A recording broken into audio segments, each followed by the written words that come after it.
Sri Satnam Singh Sandhu demand for measures to uplift status of farmers of Punjab in border areas. Thank you so much sir. माननीय chairman साहब, मैं पंजाब के border area में रहने वाले बहादुर लोगों का महत्वपूर्ण मुद्दा सदन के में रखना चाहता हूं।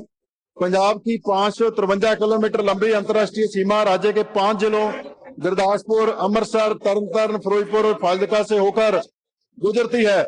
इस सीमा पर बसे लोग भारत के साधारण नागरिक नहीं बल्कि हमारी फर्स्ट लाइन ऑफ डिफेंस है।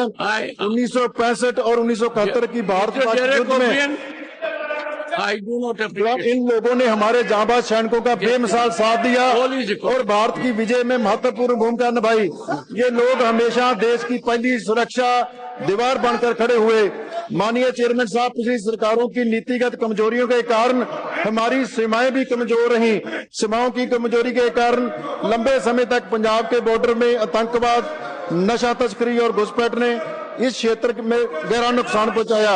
इन सीमावर्ती गांवों और कस्बों के विकास के लिए कुछ नहीं किया गया, जिससे यहाँ के लोग आर्थिक और सामाजिक रूप से पछड़े रह गए। लेकिन चेयरमैन साहब, प्रधानमंत्री श्री नरेंद्र मोदी जी ने इन सीमावर्ती क्षेत्रों की नया दृष्टिकोण दिया है।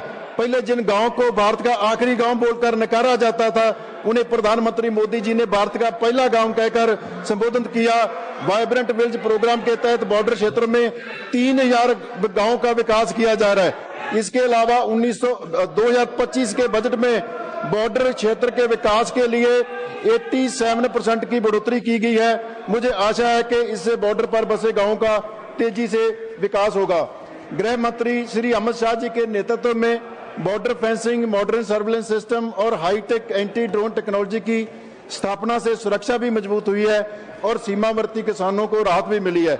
लेकिन पंजाब के सीमावर्ती गांव पिछले कुछ दशकों से विकास की दौर में पीछे रह गए हैं। माननीय चेयरमैन साहब, सीमावर्ती क्षेत्रों के लोग दोहरी लड़ाई लड़ रहे हैं। एक और वो देश की फूड सिक्योरिटी सुनिश्चित कर रहे हैं और दूसरी ओर सीमाओं पर बसे होने के कारण सुरक्षा चुनौतियों से भी जूझ रहे हैं। चेयरमैन साहब, सीमावर्ती क्षेत्र के होलिस्टिक डेवलपमेंट के लिए एक dedicated border area development authority के माध्यम से विकास कार्य शुरू किए जाएं ताकि हमारी ये पहली डिफेंस लाइन मजबूत हो सके।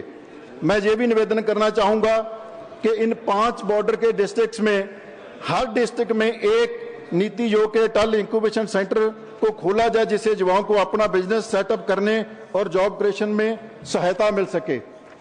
चेयरमैन साहब, वाइब्रेंट विलेज प्रोग्राम के तहत पंजाब के अधिक से अधिक सीमावर्ती गांवों को कवर किया जाए और कृषि, व्यापारिक अवसरों तथा रूरल इंफ्रास्ट्रक्चर को मजबूत किया जाए ताकि किसानों की आर्थिक स्थिति सशक्त हो पाए। केंद्र सरकार की एसपीवी योजना के तहत इन सभी बॉर्डर जिलों में मेगा फूड पार्क प्रोजेक्ट के लिए निवेदन करना चाहूंगा, जिससे किसानों को उनकी फसलों का उचित मूल्य मिल सके और बॉर्डर इकोनॉमी तेजी से आगे बढ़े।